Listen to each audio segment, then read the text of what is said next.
Odyssey comes out this week, and it is officially Christopher Nolan's 13th feature film. So obviously, we have to do a ranking of Christopher Nolan's films. Christopher Nolan is one of the generational filmmakers working today. He has made phenomenal movie after phenomenal movie, finally winning his Oscar for Oppenheimer, and is often revered and recognized as a very financially successful filmmaker because all of his movies make money, and also a very prestigious filmmaker. Having said that, let's get to the rank. Coming in at number 12 is Tenet. I feel like this is one of his most ambitious films, and it doesn't quite hit the mark. There is a lot going on, and the sound mixing is a little bizarre, but there are moments that I do enjoy about the film, but I think it's too ambitious for its own good, and it doesn't execute it very well. Coming at number 11 is Following. While I think Tenet is a better crafted and made film, I do think Following really hits the staples of what makes Christopher Nolan Christopher Nolan. It has a lot of his staples that he'll use later on in his future careers.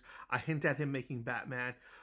It's quite literally like a student film, but it has so much of the Nolanisms in it that it's hard to ignore. And it's his first feature film, so it's easier to forgive. Now we're getting to top 10 territory. The Prestige. I feel like a lot of people love this movie because of the ending, and I do think it's a brilliant ending.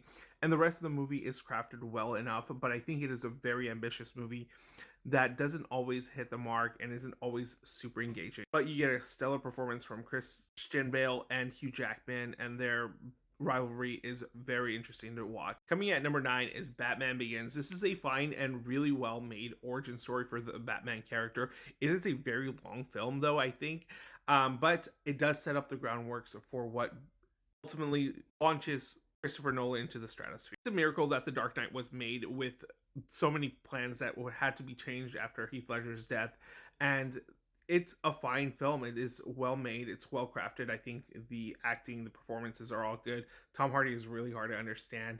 I do like the send off at the end. It's just, again, it suffers from a very lengthy runtime that doesn't really need to. There were so many moments that you could have cut and made it more coherent and cohesive story. Dunkirk is one of Christopher Nolan's finest directing achievements. I think his directing and style really resonate here.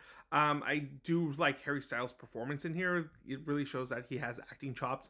But the sound mixing is just a little bizarre. Like, it was, I don't understand what Tom Hardy was doing. I don't know what he was talking about, but as a visual treat, this is a really good movie. Now we're getting to some meaty stuff. Memento is fantastic. This movie will dissect the movie and be in awe by the revelations that happen in it. Guy Pearce is wonderful in this film. I really like the twists and turns that this movie takes, and the non-linear storytelling really works here. Number 5, I recently watched Insomnia, and I love it. I think this is a fantastic film that really showcases Nolan's directing ability to create tension and uneasiness and to really play with your perspective. I think this is one of Al Pacino's finest performances, and it's really wonderful to see Robin Williams kind of out of his element, and he's does such a wonderful job. This movie had me hooked from the beginning all the way to the end, and it is just fantastic. Me at number 4 is Interstellar. I think this is one of his most flawed films. It's very ambitious, and there's a lot going on. It has a very long runtime, but his directing ability to keep you engaged and to make really interesting characters that you resonate with, and the emotional payoff, this really shows that Christopher Nolan is a very sappy boy, and it hits you emotional. Number 3 on the opposite side of the spectrum is Oppenheimer, where I feel like this is a more technically precise and very well directed film with wonderful performances. A little cold, but it also is engaging for being a near 3-hour biopic epic. And he deservedly won his best director award here, and I think it wasn't my favorite movie the year it came out. I do think his directing was exceptional. Coming at number 2 is Inception. I think this is still by far his best directed effort. Just the world building, the rules he plays with. There's so much going on here that it's ambitious, but it also is executed well, and it leaves you on this really interesting ending. The actors and performances are all great.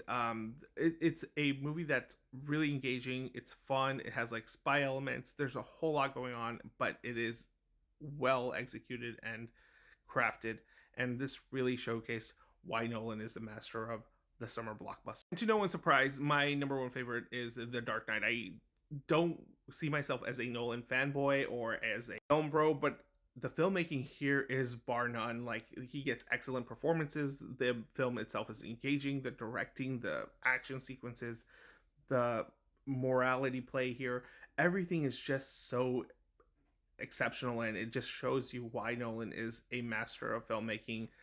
It goes down as one of the greatest superhero movies of all time, and not just that, but like a really great crime thriller, and just an overall movie. That is my official ranking for Nolan's filmography, and I'm really excited to see where the Odyssey lands when I go watch it this Thursday. Meantime, let me know where your ranking is and the comments below.